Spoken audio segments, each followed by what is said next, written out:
యవనస్తులు అన్ని విషయాలలో ముందుంటాము. ప్రతి విషయంలోనూ దేవుడి పనిలో ప్రతి దేవుడికి సంబంధించిన ప్రతి దాంట్లో ముందుంటాము.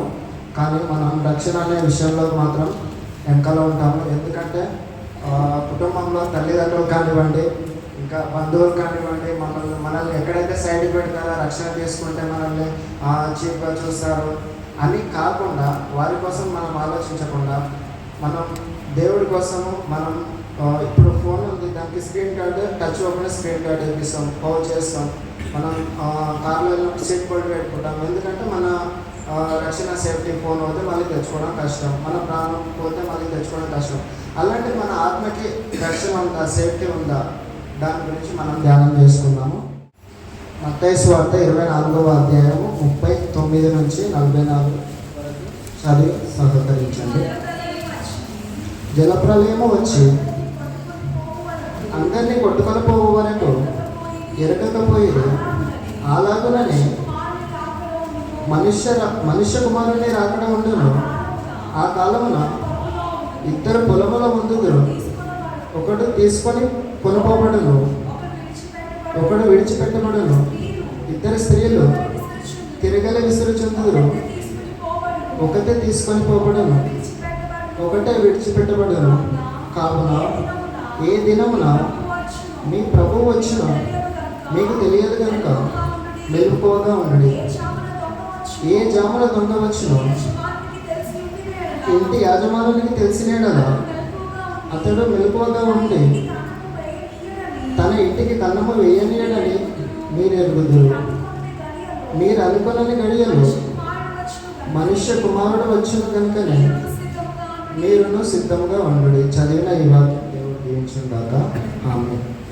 అయితే నోవహు గారు, దేవుడు నోవహు గారికి ప్రత్యక్షమై మరి అక్కడ దేశంలో ఎంతో పాపము విస్తరించుండగా, మరి ఎంతో భయంకరమైన స్థితిలో వాళ్ళు ఉండగా, మరి వారిని ప్రేమించి మరి దేవుడు నోవహు గారికి మరి బయలుపరిచి వారికి సువార్త చెప్పండి, వారిని రక్షించు అని ఎంతోగానో చెప్పారు. అయినా వారు ఇంకా ఈ నోవహు గారు చెప్తుంటే వాళ్ళు ఈయనను ఎక్కిరించి ఎంతోగానో ఆయనను ఇబ్బంది పెట్టారు. ఇంకొకటి నోవహు గారు ఓడను ఆయన చేస్తున్నప్పుడు ఎంతోమంది ఆయనను చులకనగా చేసి మాట్లాడారు. ఏది అవ్వదు, అది రాదు, దేవుడు ఉగ్రత రాదా అని వారు ఎంతగానో నమ్మే వారు చేశారు. అయినప్పటికీ దేవుడు నోవహు గారిని ప్రేమించి ఇంకా వారి ఇష్టం అని చెప్పేసి, నువ్వు ఒక ఓడని తయారు చేసుకో, నీవును నీ ఇంటి వారిను పక్షులు జంతువులు పాప వాటిని జతలుగా తీసుకొని ఆ ఓడలోనికి వెళ్ళండి అని చెప్పారు. ఇంకా 40 రోజులు వర్షం వచ్చి, 40 రోజులు రాత్రులు పగళ్ళు వర్షం వచ్చి మరి భూమి మీద మొత్తము నీళ్లు నిండి ఉండగా అప్పుడు అర్థమవుతుంది. వారు నోవహు గారు చెప్పినప్పుడు, వారు చేస్తున్నప్పుడు వీళ్ళకి అర్థం అవ్వలేదు. నీళ్ళు వచ్చి మొత్తం నిండుకున్నప్పుడు అప్పుడు వారికి అర్థమవుతుంది, ఇప్పుడు మా పరిస్థితి ఏంటి, ఇప్పుడు మా స్థితి మా గతి ఏంటిది అని వారికి అప్పుడు అర్థమవుతుంది. అప్పుడు నోవహు గారు అందరినీ తీసుకొని ఓడల్లోకి ఎక్కించుకొని ఇంకా డోర్లు వేసి వారు ఎంతగానో ప్రారంభించి బాధపడి ఇంకా అప్పుడు ఇంకేం చేయలేము, చేతులు చేయాలంటే ఇంకేం చేయలేము, అటువంటి స్థితిలో వారు ఉన్నారు. ఇంకా నోవహు గారు వర్షం మొత్తం తగ్గిన తర్వాత ఇంకా కొండపైకి వెళ్ళి అప్పుడు మనకి మళ్ళీ సెకండ్ స్టార్ట్ అవుతుంది. ఇదంతా ఎందుకు చెప్తున్నానంటే, మనం కూడా సమయం ఉన్నప్పుడే సద్వినియోగం చేసుకోవాలి. రక్షణ పొంది మనం దేవుని వారసులుగా ఉండాలి. రక్షణ లేక ఎంతోమంది నరకానికి వెళ్తున్నారు. ఆయన మనల్ని నరకానికి వెళ్ళడానికి మనల్ని నిర్మించలేదు, కానీ ఆయనతో సహవాసం చేయడానికి, ఆయన మనతో ఉండడానికి, మనతో సహవాసం చేసుకోవడానికి ఆయన చేశారు. కానీ ఆదిలో మన పూర్వీకులు, మన ఆదాము అవ్వ గారు చేసిన చిన్న మిస్టేక్ వల్ల మరి అవ్వమ్మ గారు మరి అపవాదితో స్నేహం చేసి మరి ఎంతో పాపం చేసి ఉండగా మరి తినొద్దన్న పండ్లు తిని మరి మనకి లోకానికి పాపము వచ్చేలాగా మరి చేశారు. ఆ విధంగా మరి మనకు పాపం వచ్చింది. మరి పాపం ద్వారా మనం అందరం నరకానికి వెళ్తున్నాము. నరకం యాక్చువల్లీ మన కోసం చేయలేదు. దేవుడికి ఎదురు తిరిగి మరి ఆయన అధికారము వారికి రావాలని కొంతమంది దేవదూతలు మరి లూసిఫర్ లాంటి వాళ్ళు ఎదురు తిరిగారు. మరి వాళ్ళ కోసానికి మరి ఆ అగ్ని ఆరదు, మరి పురుగు చావదు. అటువంటి స్థితి మరి దేవుడు వారి కోసం చేశాడు. కానీ మనం కూడా మరి వాటితో పాటు వెళ్తున్నాము. వాటి నుంచి తప్పించడానికి మరి దేవుడు మన కోసం వచ్చాడు. ఇంకా దేవుడు ఎంతగానో క్షమించి తన కుమారుణ్ణి పంపారు.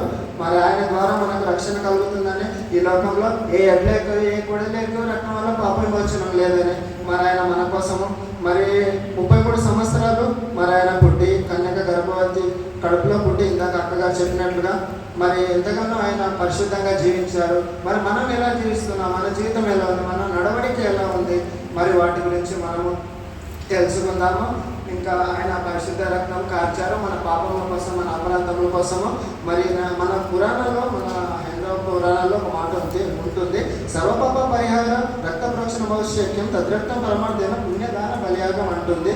దీని అర్థం ఏంటంటే ఒక పవిత్ర రక్తము, ఎటువంటి కల్మషం లేని రక్తము, ఎటువంటి పాపం లేని రక్తము. మరి వాటి నుంచి తీసివేయాలంటే ఆ రక్తము కావాలి. ఇంకా అలాగ మన దేవుడు మన కోసానికి ఎంతగానో చేశాడు. మరి ఆయన మనం ఎలాగ ఉంటున్నాము మరి వాటిని మనం తలంచుకుందాము. దాని అర్థం ఏంటంటే పుణ్యదాన బలియాగం ఏంటంటే ఒక పవిత్రమైన వ్యక్తి చేసే బలిదానం. ఇది సమస్త పాపంలో దూరం చేస్తుంది. పాప క్షమాపణ కోసము రక్త త్యాగం అవసరమని మరియు ఈ బలియాగాన్ని పరమాత్ముడే చేశాడని వేదాలు చెప్తున్నాయి. మన దేవుడి గురించి మనం కాదు, మన బైబిల్ కాదు, పక్క గ్రంథాలు సాక్ష్యం ఇస్తున్నాయి. అటువంటి గొప్ప దేవుడిని మనం కలిగి ఉన్నాము. అటువంటి దైవ కుమారుని కలిగి మనం ఉన్నాము. మనకి ఆయన మాదిరిగా ఉండిపోయారు. మరి మనం ఎలా ఉన్నాము, మన జీవితంలో ఎలా ఉన్నాము, అది మనకి మనమే ప్రశ్నించుకోవాలి. ఒకరి కోసం కాకుండా మరి ఇంట్లో వాళ్ళు ఏమంటారో, కొంతమంది తల్లిదండ్రులు అంటూ ఉంటారు, నువ్వు బాప్సిజం పొందితే మళ్ళీ నీకు అమ్మాయి దొరుకుతుందా లేదా అని, నీకు అబ్బాయి దొరుకుతున్నాడా లేదా అని. మనం నీకు తల్లి గర్భంలో ఉన్నప్పుడే నిన్ను రూపంలోకుండే మునిపే నీకు ఎరుగున్నానని దేవుడు చెప్తున్నాడు. మన ప్రతి ఒక్క అవసరత అక్కడ తీరుస్తున్న దేవుడు. మనకి ఏది కావాలో దేవుడికి తెలుసు కదా. మన సొంత నిర్ణయాలు కాకుండా మనం దేవుడికి అప్పగించుకున్నప్పుడు ఆయన మన జీవితంలో ఎంతో గొప్ప కార్యాన్ని చేస్తాడు. ప్రకటనల గ్రంథము 3వ అధ్యాయము 11వ వచనము, నేను త్వరగా వచ్చుచున్నాను, ఎవడనో నీ కిరీటము అపహరింపకుండానట్లు నీకు కలిగిన దాన్ని గట్టిగా పట్టుకును. ఆయన ఎలా వస్తున్నారు, త్వరగా వస్తున్నారు. మనం మొన్ననే ప్రకటన గ్రంథం ధ్యానం చేసుకున్నాము. గడిచిన కొన్ని నెలల నుంచి మనం చేసుకుంటున్నాము. ఆయన ఎలా వస్తున్నారు, త్వరగా వస్తున్నారు, సమీపంగా ఉన్నారు. ఎంత సమీపంగా, అతి సమీపంగా ఉన్నారు. మనం ఆయన రాకడికి సిద్ధపడే గుంపులో ఉండి బుద్ధి కన్నికల వల్ల మనం సిద్ధపాటు కలిగి ఉండాలి.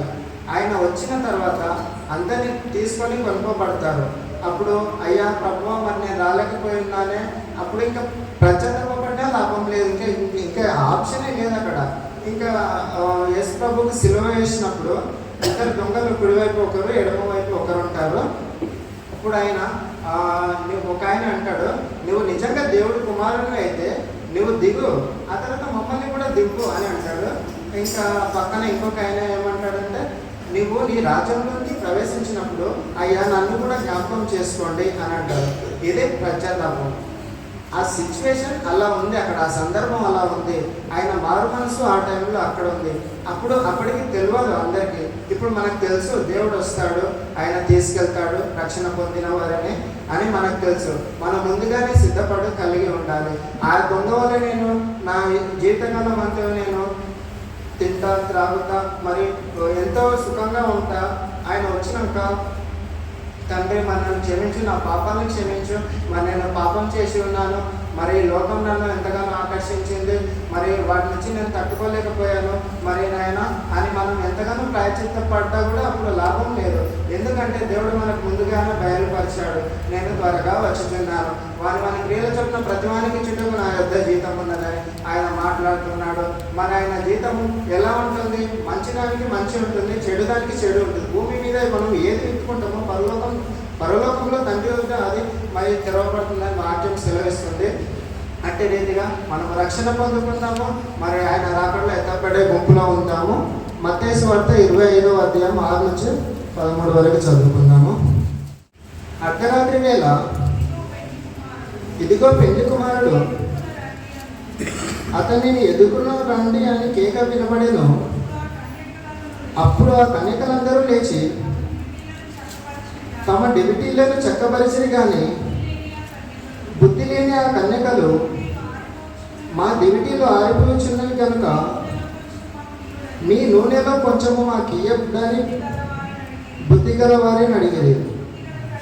అందుకు బుద్ధిగల కన్యకలు మాకును మీకును ఇది చాలదేమో, మీరు అమ్మవారి యొద్దకు పోయి కొనుక్కొనుడని చెప్పిరి. వారు కొనుక్కోవచ్చుండగా పెండ్లి కుమారుడు వచ్చెను. అప్పుడు సిద్ధపడి ఉన్నవారు అతనితో కూడా పెండ్లి విందుకు లోపలికి పోయేది. అంతటా తలుపు వేయబడేది. ఆ తరువాత తక్కిన కన్యకలు వచ్చి, అయ్యా అయ్యా మాకు తలుపు తీయమని అడగగా అతడు, మిమ్మల్ని ఎరగనని మీతో నిశ్చయముగా చెప్పుచున్నాను, ఆ దినమైనను ఆ గడియను మీకు తెలియదు కనుక మెలకువగా ఉండడే.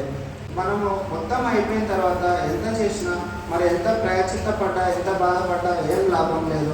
మరి బుద్ధి కల కన్యకలు ఎలాగైతే సిద్ధపడి ఉన్నారో, మరి వారు బుద్ధి లేని వారు, మరి వారు వచ్చేటప్పటికి మనము రెడీ చేసుకుందాంలే, చూద్దాంలే, అని ఎప్పుడు వస్తారో ఎలా వస్తారో అని మరి వారు ఆలోచిస్తున్నారు. కానీ వీరు నమ్మి వస్తారు, ఆయన ఈ టైంకి వస్తారు మరి అని చెప్పేసి వారు సిద్ధపాటు కలిగి ఉన్నారు. మరి సిద్ధపాటు లేని వారు సిద్ధపాటు కలిగి ఉన్న వారిని మరి మాకు కొంచెం నూనె ఇవ్వండి మీ దాంట్లో అంటే, ఇది మీకును మాకును సరిపోదు, మీరు వెళ్ళి తెచ్చుకోండి, అమ్మవారి దగ్గర తెచ్చుకోండి, మరి తెచ్చుకోండి అని మీరు చెప్పారు. మరి వారు వెళ్ళి తీసుకొచ్చేసరికి మరి యేసు ప్రభు వారు వెళ్ళి తలుపులు వేసుకున్నారు, అయిపోయింది. ఇలా ఉంటుంది మన సిచ్యువేషన్. మనం ఆయన రాకడానికి ముందే రక్షణ పొంది మరి ఆయన వచ్చిన తర్వాత మనం ఏం చేయలేము కాబట్టి ఆయన రక్షణ మరి మన కోసము మరి ఎంతగానో ఆయన సిలువలో మరి బలియాగం అయ్యారు. మరి మన పాపములను మన అపరాధములను క్షమించడానికి మరి ఆయన ఎంతగానో బాధపడ్డారు, ఇబ్బందులు పడ్డారు. ఆ కల్వరిగిరిలో మరి ఆయన ఎంతో శ్రమ పడ్డారు. మరి ఆయన మన కోసము ఒకటి తక్కువ 40 కొరడ దెబ్బలు తిని ముళ్ళ కిరీటాన్ని ధరించుకున్నారు. ఇప్పుడు ఇంట్లో ఒక మాట అంటేనే ఇంకొకరు 2 మాటలు అంటారు, అప్పటికి వాళ్ళకి సాటిస్ఫాక్షన్ ఉండదు. ఒక మాట అంటే మనం తిరిగి 2 మాటలు ఉన్నదాకా మనకు తృప్తి ఉండదు. అలాంటి ఆయనను ఎంతోమంది ఎన్నో ఇబ్బంది పెట్టారు, ఎంతో బాధ పెట్టారు. మరి నువ్వు అలా పుట్టావు, ఇలా పుట్టావని ఆయన మొహం మీద అన్నారు. ఆయనను ఆయన తండ్రి వీరేం చేస్తున్నారో వీరు ఎరగరు కనుక వీరిని దయతో క్షమించండి అని ఆయన అంటున్నారు. అంతటి ప్రేమ గల దేవుణ్ణి మనం తెలుసుకున్నాము. ఆయన ప్రేమని మనకు చూపించారు, ఆయన ప్రేమ మనకు పరిచయం చేశారు. కాబట్టి మనము కూడా అందరికీ ఆయన ప్రేమను పరిచయం చేసుకుందాము. ఇంకొకటి మార్కు సువార్త 9వ అధ్యాయం 47వ వచనం నుంచి 48 చదవండి.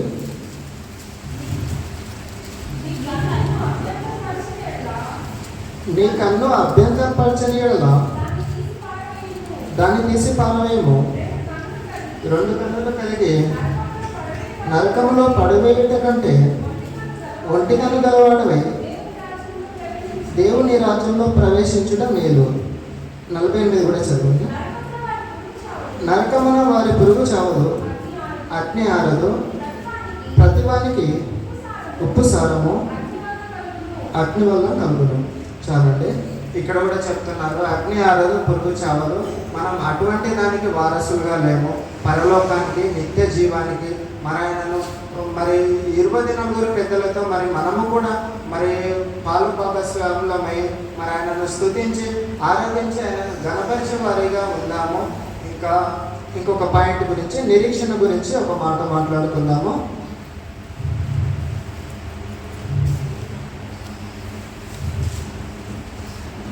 కీర్తనలు 42 10-11 వచనములు చదువుకున్నాము. నీ దేవుడు ఏమైనానే నా శత్రువులు దినమేలా అడుగుచున్నారు.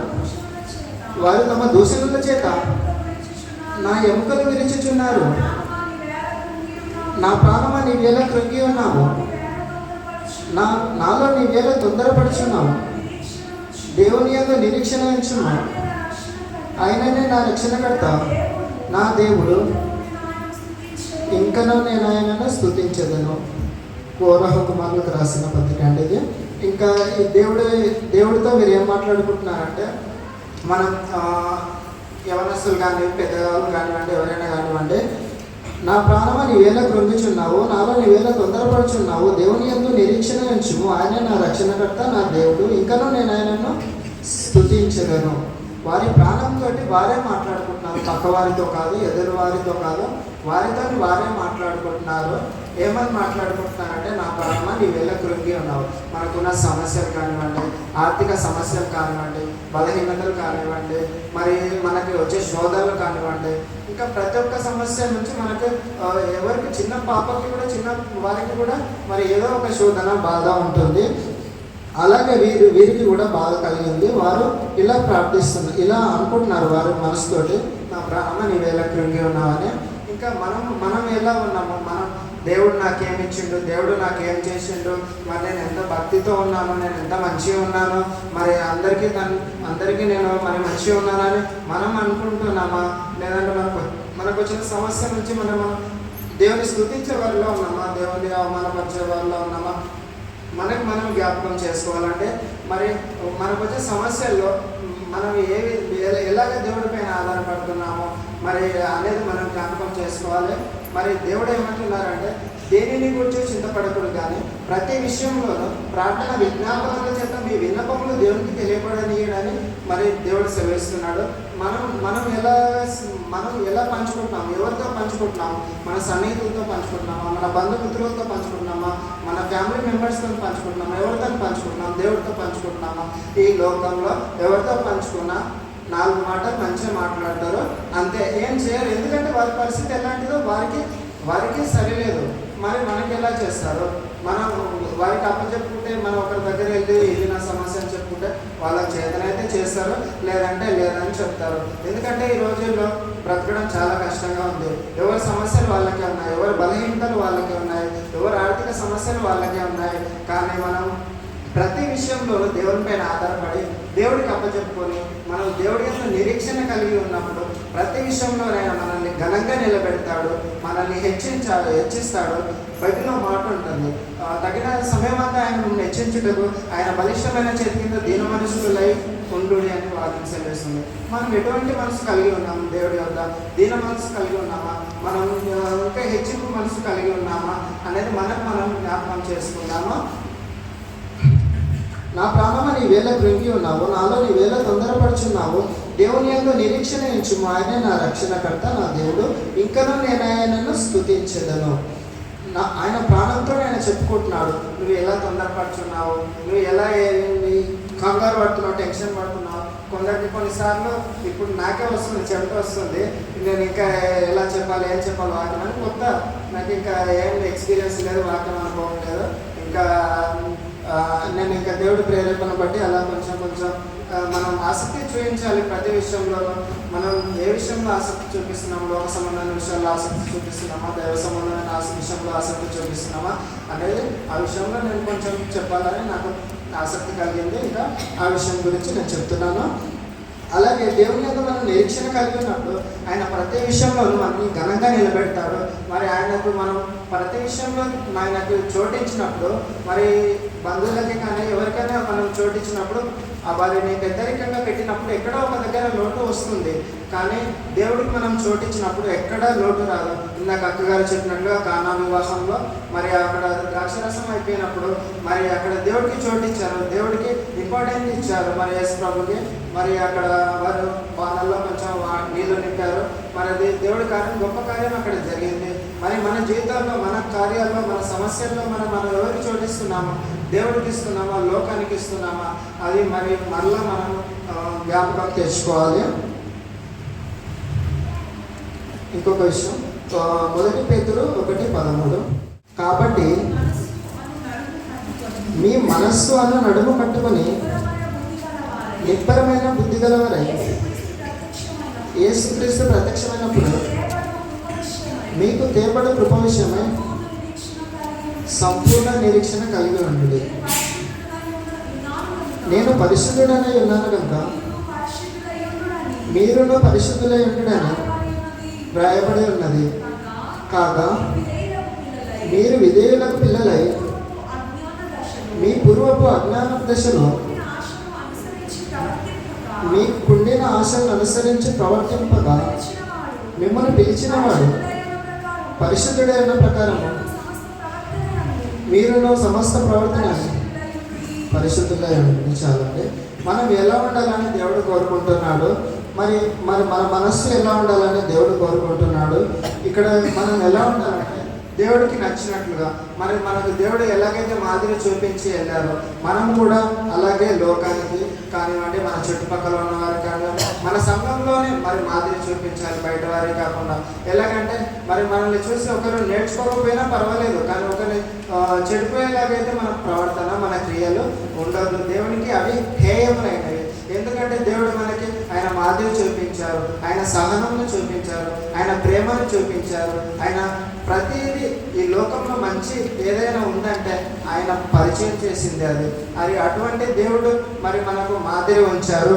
మరి మనము కూడా అలాగే అందరికీ మాదిరి కలిగి ఉండాలి. మరి పక్షపాతం లేకుండా క్రియలను బట్టి ప్రతివారిని తీర్పు తీర్చువాడు తండ్రి అని మీరు ఆయనను ప్రార్థించుచున్నారు కనుక మీరు పరదేశులై ఉన్నంతకాలము భయముతో గడుపుడి. మరి దేవుడు మనకు తీర్పు తీరుస్తాడు కాబట్టి మరి మనం ఈ భూమి మీద ఏ పని చేసినా, మరి ఎలా ఉన్నా, మన ప్రతి పనికి ఒక తీర్పు ఉంటుంది కాబట్టి మరి ఆ తీర్పుకు భయపడి మనము మరి దేవుడు చూస్తూ ఉన్నాడు, మరి దేవుడు మనకు తీర్పు తీరుస్తాడనే భయంతో మనం ఈ లోకంలో జీవించాలి. మరి మనం చేసే పని, మనం మాట్లాడే మాట, మనం చూసే చూపు, మనం ఎక్కడైనా ఎవరు పక్కవారు చూడకపోయినా, వారు చూడకపోయినా మరి ఆత్మానుసారంగా దేవుడు ఉన్నాడు కాబట్టి మరి ఆయన చూస్తాడు. మనం చేసే ప్రతి పని, చూసే ప్రతి చూపు, మరి ఎక్కడో ఒక దగ్గర తప్పిపోతూ ఉంటాము యవ్వన కాలంలో, కానీ మరి మరలా పశ్చాత్తాపడి దేవుని వద్దకు వచ్చి మరి ఆయన తప్పిపోయిన కుమారుడిని మరి తండ్రి ఎలాగైతే చేర్చుకున్నాడో మరి మనము కూడా ఎక్కడైనా తప్పిపోయి ఉంటే అయ్యా తండ్రి క్షమించు అని ప్రార్థించి ఆయన దగ్గర మనం పాపంలను ఒప్పుకున్నప్పుడు మరి ఆయన మరలా ప్రేమిస్తాడు, మరలా మనల్ని రక్షించాడు. ఆయన ప్రేమమూర్తి, ఆయన గొప్ప దేవుడు. మరి ఆనాడు మరి తండ్రి మాటని కొడుకు వినకుండా మరి ఆయన ఆస్తిలో మరి సగభాగం నాకు కావాలని మరి చిన్న కుమారుడు మరి దేశము విడిచి వెళ్ళాడు. మరి ఆయన ఆస్తిలో సగభాగం తీసుకొని వెళ్ళాడు. మరి అప్పటి వరకు ఆయన స్నేహితులు ఉన్నారు, సన్నిహితులు ఉన్నారు. ఆయన అంటే ఎవరు కూడా తెలియని వారు కూడా వచ్చి ఆయనకు స్నేహితులు అయ్యారు. ఎందుకంటే ఆయన దగ్గర డబ్బు ఉంది, ధనం ఉంది, దాన్ని చూసి వచ్చారు. ఆయన నిజమైన ప్రేమ కాదు, ఆయనతో సహవాసం చేయాలని కాదు, మరి ఆయన దగ్గర ఉన్న డబ్బులు చూసి వచ్చారు. మరి ఆ డబ్బులు అయిపోయినంత వరకే, ఆ ధనం అయిపోయినంత వరకే ఆయన విచ్చలవిడిగా తిన్నాడు, తాగాడు, తిరిగాడు, ఎన్నో చేయకూడని పనులు చేశాడు, ఎన్నో దేవుడికి మరి ఆ తండ్రికి విరుద్ధమైన పనులు ఎన్నో చేశాడు. మరి అయినప్పటికీ మరి ఆ తండ్రి ఆ కుమార్ని ప్రేమించాడు. మరి ఆ స్నేహితులు ధనం ఉన్నంత వరకే వారిని ప్రేమించారు, ధనం అయిపోయిన తర్వాత ఆయనను ద్వేషించారు. ఎవరు ఆయనను పట్టించుకోలేదు. తినడానికి తిండి లేక పందులు తినే ఆహారం తిందామంటే కూడా పందులు దగ్గరికి రానివ్వని స్థితిలో ఆయన ఉన్నాడు. ఎలా ఉన్న కుమారుడు ఎలా అయ్యాడు, ఆయన స్థితి, ఆయన గతి ఎంత భయంకరంగా ఉండేది ఒకసారి మనం జ్ఞాపకం చేసుకున్నాము. మళ్ళా నా తండ్రి యొక్క పనివాడిగానే వెళ్ళి అక్కడ నాకు తినడానికి కొంచెం ఆహారం అన్న ఉంటుంది కదా, నాకు ఆయన నన్ను కుమారుడిగా స్వీకరించకపోయినా పర్వాలేదు, పనివాడిగానైనా పెట్టుకుంటే మరి నాకు అదే సంతోషమైన ఆయన అప్పుడు పడ్డాడు. మరి అటువంటి పశ్చాత్తాపం మనకుందా, అది మనం జ్ఞాపకం చేసుకోవాలి. మళ్ళీ ఆయన తండ్రి వద్దకు వచ్చినప్పుడు మరి ఆయన దూరంగా ఉన్నప్పుడే మరి ఆయన వద్దకు వెళ్ళి ఆయన చెంప మీద ముద్దు పెట్టుకొని మరి ఆయనకు ఉంగరం తొడిగి ఆయనను ఎంతో ఘనంగా నిలబెట్టాడు. మరలా తన కుమారుడు, నా కుమారుడు తప్పిపోయి మరలా దొరికినని ఆయన సాక్ష్యం ఇస్తున్నాడు. ఇంకా అప్పుడు మరి ఆయన కోసం ఎంతో గొప్ప విందు చేశాడు. మరి ఎంతగానో మరి క్రొవ్విన దూడను మరి బలించాడు. మరి అలాగే మనం కూడా తప్పిపోయిన కుమారుడిలాగా ఎక్కడైనా తప్పిపోయి ఉంటే మరలా ఆయన సన్నిధిలో పడి మరి ఆయనను మరి వేడుకొని ఆయన మన ఏళ్ళ కనికరపడను, మరి ఆయన ప్రేమ మనకి చూపించును. కాబట్టి అలాగే మరి ఆయన రక్షణ మనకు దయచేయను. కాబట్టి ఇంకొక అంశం గురించి ఫిలిప్పీయుల రాసిన పత్రిక 4వ అధ్యాయము 6-7 వచనంలో చదవండి. దేనిని గురించి చింతపడకూడదు కానీ ప్రతి విషయంలోనూ ప్రార్థన విజ్ఞాపనముల చేత కృతజ్ఞతాపూర్వకంగా మీ విన్నపములు దేవునికి చెల్లియబడినవి. అప్పుడు సమస్త జ్ఞానములకు మించిన దేవుని సమాధానము యేసుక్రీస్తు వలన మీ హృదయములకు మీ తలంపులకు కావాలి కాదు. మనం దేవుడు ఏం చెప్తున్నాడంటే, దేవుని గురించి చింతపడకూడదు, కానీ ప్రతి విషయంలోనూ దేవుడికి మరి మీ విన్నపంలో తెలియజేయడం అని చెప్తున్నారు. మరి మనకు జాబ్ కానివ్వండి, మరి ఇంకా మన ఆర్థికంగా మరి స్థిరపడాలి, ఇల్లు కట్టుకోవాలి, ఒక మంచి స్థాయిలో ఉండాలి, ఒక లెవెల్లో ఉండాలి, మంచి జాబ్ చేసుకోవాలి, మరి మంచి మ్యారేజ్ చేసుకోవాలన్న ప్రతి ఒక్కరికి ఒక కళ ఉంటుంది. కానీ మన కళల్ని మనమే ముందుకు తీసుకెళ్ళాలనుకుంటున్నామా, మరి మనం దేవుడికి అప్పచెప్పుకొని మరి వెళ్తున్నామా అనేది మనం జ్ఞాపకం చేసుకోవాలి.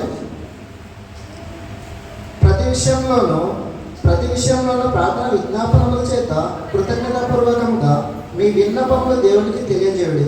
మనం ఎలా ఉండాలంటే, ప్రార్థన విజ్ఞాపనముల చేత ప్రతి విషయంలోనూ దేవునికి చెప్పినప్పుడు ఆయన మరి ఆకాశం కింద ప్రతి దానికి సమయం కలదు కాబట్టి, ఆకాశం కింద ప్రతి ప్రయత్నంకు సమయం కలదు కాబట్టి ఆయన వాటి సమయం అందు మరి మనకి ఇస్తారు. కాబట్టి దేనిని గురించి చింతపడకండి.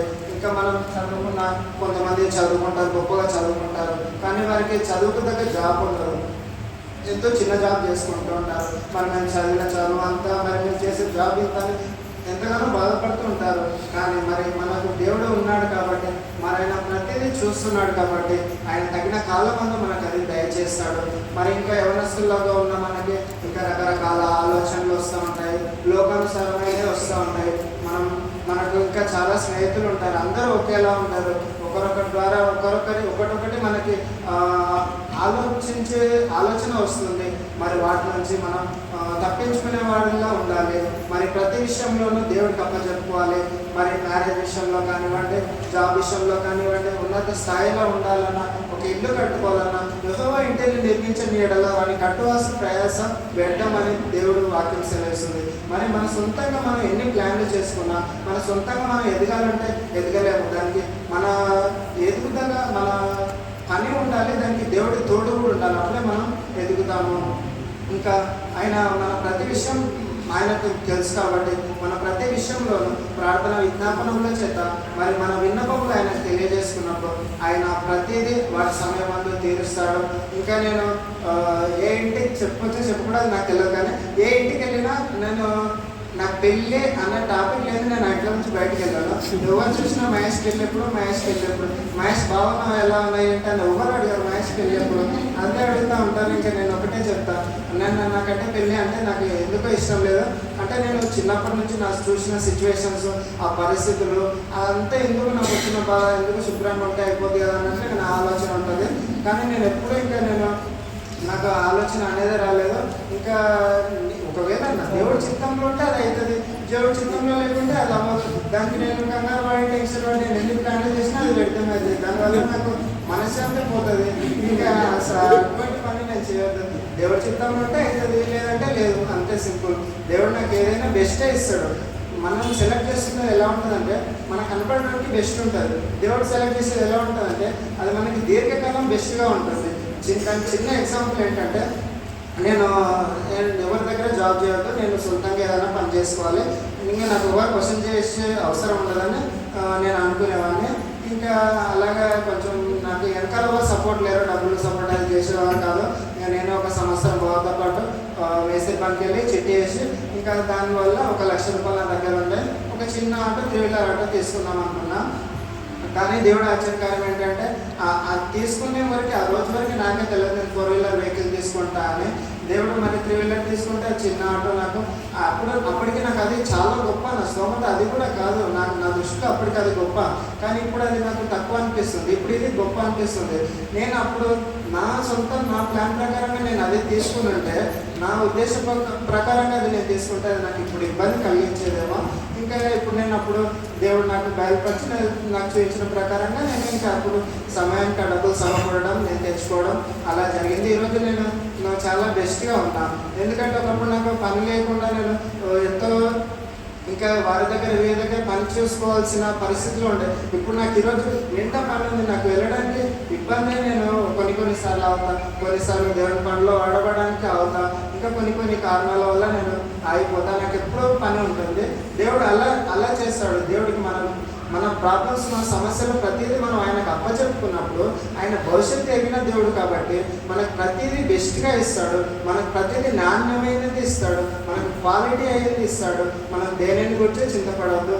ప్రతి విషయంలోనూ ప్రార్థన విజ్ఞాపనముల చేత మరి మన విన్నపములు దేవునికి తెలియబడనియాలి. ఈ సందర్భంలో నేను ఒక మాట చెప్పుకోవాలనుకుంటున్నాను. సౌత్ కొరియాలో ఒక ఆయన బౌద్ధ మతంలో ఆయన జన్మించారు. వాళ్ళ పరిస్థితి ఎంతో భయంకరమైన స్థితి. ఆ దేశంలో యుద్ధాల కారణాల వల్ల తినడానికి కూడా సరిగ్గా లేని స్థితి. మరి అటువంటి స్థితిలో ఆయన మరి ఆ కుటుంబాన్ని పైకి తీసుకురావాలి, ఉన్నత స్థాయిలో నిలబెట్టాలని మరి ఆయన ఎంతగానో ప్రయత్నంలో చేసినప్పటికీ అటువంటి స్థితిలో ఆయనకు ఒక భయంకరమైన క్షయవ్యాధి వచ్చింది. మరి ఆ వ్యాధి నుంచి ఆయన టైం దగ్గర పడుతుందని ఆయనకు తెలుసు. అటువంటి స్థితిలో ఆ ఊరికి, ఆ ప్రాంతానికి, వారి ఇంటికి దూరంగా ఉండి ఆయన ఒక పాకలో, ఒక చిన్న ఇంటిలో ఉండి మరి ఆ బౌద్ధ మతానికి సంబంధించిన దేవుడి గురించి ప్రార్థన చేసుకుంటున్నాడు. అయ్యా నన్ను మరి క్షమించు, నేను ఏమైనా పాపం చేసింటే క్షమించు, నన్ను ఈ వ్యాధి నుంచి బయటపడని ఆయన ఎంతగానో ప్రార్థన చేశాడు. అయినప్పటికీ ఫలితం లేదు. అటు నుంచి వెళ్తున్న ఒక హై స్కూల్ ఆ పాప మరి ఆయన బాధను, ఆయన స్థితిని, పరిస్థితిని చూసి అయ్యా మరి నాకు ఈ వ్యాధి నుంచి, బాధ నుంచి తొలగించండి అని ఆమె ప్రార్థన చేసినప్పుడు మరి ఆయన ఎంతగానో విసుగుకొని ఆయన ఎంతగానో మరి ఆమెను దూషించి మరి ఎంతగానో మాట్లాడినప్పటికీ ఎన్నోసార్లు అది అయిపోయింది. మరి అయినప్పటికీ ఆ పాప ఎంతో ప్రేమతో ఆయన దగ్గరకు వచ్చి ప్రార్థించినప్పటికే మరి ఆయన అన్నాడంట, అమ్మ మరి నువ్వు ఇంతగా నా కోసం ప్రార్థిస్తున్నావు, మరి నువ్వు ఎవరో నాకు తెలియదు, నేనెవరో నీకు తెలియదు, నాన్నవారి నన్ను దూరం పెట్టారు, మరి ఏ సంబంధం లేని నువ్వు చిన్న పాపవు, నువ్వు ఇంతగా నా కోసం ప్రార్థిస్తున్నావు, ఏంటి నీ స్పెషల్ అని మరి అడిగినప్పుడు ఆ పాప మరి నా దేవుడు మరి దేనిని గురించి చింతపడకూడదు కానీ ప్రతి విషయంలో ప్రార్థన విజ్ఞాపనముల చేత మీ విన్నపములు దేవునికి తెలియజేయబడింది అని వాక్యం సెలవించినట్టుగా మరి ఆ పాప ఆయనకు వచ్చిన సమస్యను బట్టి, ఆయనకు వచ్చిన ప్రాబ్లం బట్టి దేవుడికి ప్రార్థించినప్పుడు మరి ఆయన అన్నాడంట, మరి నీ కోసం, నీ దేవుడి కోసం కాదు కానీ నేను నీ కోసం నీ దేవుడిని తెలుసుకుంటాను, మరి నీ దేవుడి దగ్గరికి వస్తానని ఆయన మన దేవుడి దగ్గరికి వచ్చి ఆయన మన దేవుని ప్రేమను తెలుసుకొని ఆయన ఇప్పుడు ప్రపంచంలోనే గొప్ప సంఘాన్ని కలిగి ఉన్న సేవకులు ఆయనే పాల్ యాంగ్ చో గారు. ఆయన సౌత్ కొరియాలో మరి ఎంతగానో గొప్పగా సేవ చేశారు. ప్రపంచం అంతటా 5 సార్లు మరి తిరిగి స్వార్థని ప్రకటించారంట. మరి అటువంటి ఆయనను మార్చింది మరి ఆ పాప ప్రార్థన అట్టి బలమైన ప్రార్థన. మరి మనము మరి ఎంతమందిని మారుస్తున్నాము, మన చుట్టుపక్కల ఉన్న వారిని మారుస్తున్నామా అనేది మనం ఒకసారి జ్ఞాపకం చేసుకోవాలి. మరి ఆయన 1,00,000 సంఘాలని నిర్మించారంట. 1,00,000 సంఘాలు అంటే ఎంతమంది ఉంటారో జ్ఞాపకం చేసుకోండి.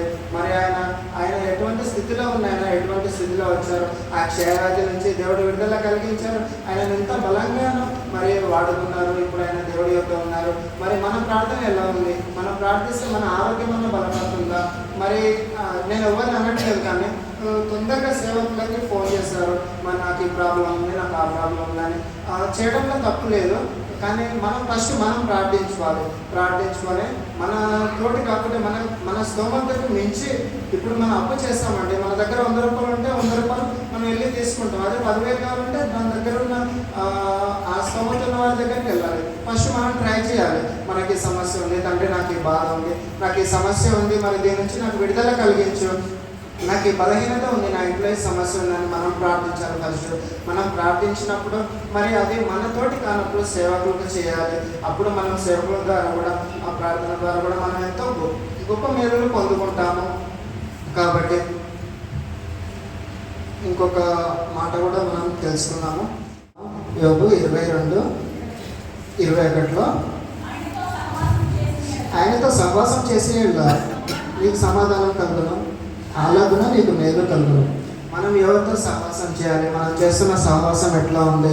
ఫస్ట్ మన బైబిల్లో ఒక మాట ఉంటుంది, సమస్తమును పరీక్షించి పరిశోధించి మేలైన జనాన్ని చేత పట్టుకున్నాను ఉంటుంది. మరి మనం ఎలాంటి బెస్ట్ క్వాలిటీస్ ఉన్న వారితో సహవాసం చేస్తున్నాము? మన సహవాసం ఎట్లుంటే మన క్రియలు అట్లా ఉంటాయి. ఇంకా మనం మంచి నడవడిక కలిగిన వారితో సహవాసం చేయాలి. మంచి వారితో మంచి నేర్చుకోవాలి.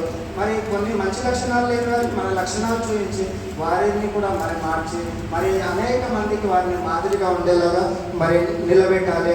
మనం మరి లోకంతో సహవాసం చేస్తే మనకి కొన్ని సమస్యలు వస్తాయి. మరి వారికి మనం అనుకూలంగా ఉంటే ఉన్నప్పుడు ఒక మాట, లేనప్పుడు ఒక మాట, మరి అన్ని మాటలు వారిని మాట్లాడతారు మనల్ని. మరి వాళ్ళకి మంచిగా ఉన్నప్పుడు మనల్ని పొగుడతారు, చెడ్డగా ఉన్నప్పుడు విమర్శిస్తారు.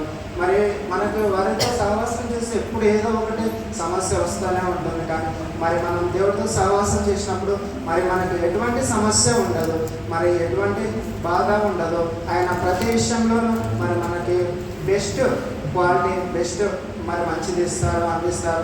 ఆయనతో సహవాసం చేద్దాము. యవ్వన కాలంలో మరి ఎంతోమంది ఫ్రెండ్స్ ఉంటారు, కాలేజ్ ఫ్రెండ్స్ కానీ స్కూల్ ఫ్రెండ్స్ కానీ, అటు వెళ్దాం ఇటు వెళ్దాం అంటారు.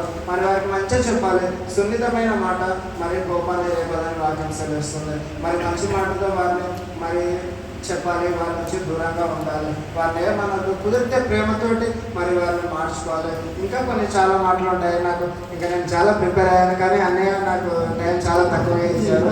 ఇంకా జీవన కాలంలో కోపం కూడా చాలా వస్తూ ఉంటుంది. కానీ ఆ కోపము ఎలాంటిదంటే మనల్ని ఎవరిని దూరం చేసుకోదు. ఈ సహనము సకల జనులకి తెలియబడనియాడు. ప్రభు సమీపంలో ఉన్నాడు. వారి క్రియ చెప్పిన ప్రతి వారికి చుట్టూ ఆయన వద్ద జీతం ఉందని ఉంటుంది. మరి మనకి ఎవరి కాలంలో కోపం వస్తుంది, అస్సలు కంట్రోల్ అవ్వదు. మరి ఆ కోపం నుంచి కానీ మనలో వాక్యం ఉన్నప్పుడు కోపం కంట్రోల్ అవుతుంది. దేవుడికి విరుద్ధమైన ప్రతి ఒక్కటి మన కంట్రోల్లో ఉంటుంది. ఎప్పుడు ఉంటుంది? మనకు వాక్యము మన మనసులో ఉన్నప్పుడు ప్రతిదీ కంట్రోల్లో ఉంటుంది. మరి కాబట్టి మనం దేవుడితో సహవాసం చేసుకున్నాము, మరి ఆయనతో మరి సహవాసం చేద్దాము, మరి ఆయన మేలును పొందుకుంటాము. ప్రతి సమస్య నుంచి విడుదల కలిగేలాగా మనం ప్రార్థన చేద్దాము. రక్షణ పొంది మరి ఆయన రాకడలో మనం పెద్దబడి గుంపులో ఉండాలి, నిరీక్షణ కలిగి మరి మనం సంతోషించి ప్రతి విషయంలోనూ మరి దుఃఖపడవద్దు. ప్రార్థన చేసి మరి మన ప్రార్థన వల్ల అనేక మంది మరి ఆత్మీయ అమ్మమ్మ గారి గురించి కూడా ఒక ఆవిడ సహోదరి ప్రార్థించారు అని చెప్పారు. నేను విన్నాను, ఆమె పేరు నాకు తెలియదు, కానీ మరి సహోదరి ఇంకా ఆవిడ ప్రార్థన అప్పుడు అమ్మమ్మ గారు చెప్పారంటే పాటల బుక్లో సాక్ష్యం ఉంటుంది. ఫస్ట్ అమెరికా దేవుడు మరి మా దేవుడు నాకు చాలా మంది ఉన్నారు అని చెప్పారు. మరి ఒకప్పుడు లక్ష్మణ కూడా అట్లాంటి మాట్లాడింది. ఇప్పుడు లక్ష్మణ కూడా సన్నిధానంకి వస్తూ ఉంటుంది. నాకు అనిపిస్తూ ఉంటుంది దేవుడి దగ్గర మనం ఎంత కోపపడ్డా, ఎంత గర్వం చూపించినా దేవుడు ఆయన ప్రేమతోటి మనల్ని ఎక్కడ కొట్టాలో అక్కడ కొట్టి ఆయన మలుచుకుంటారు. కాబట్టి మరి మనం దేవుడితో ఉందాము, ఆయనతో సహవాసం చేసుకున్నాము. ఈరోజు మరి అమ్మమ్మ గారు మరి ఆ సహోదరి ప్రార్థన వల్ల అమ్మమ్మ గారు రక్షింపబడ్డారు. మరి ఇప్పుడు అమ్మమ్మ గారు దేవుడి వద్ద ఉన్నారు. మరి మనందరినీ రక్షించబడ్డాము. 150 కుటుంబాలు అంటే దాదాపుగా ఇంకా 600 మంది పైగానే రక్షింపబడి ఉంటారు. ఇంకా దేవుడి వాక్యం దీవించును గాక.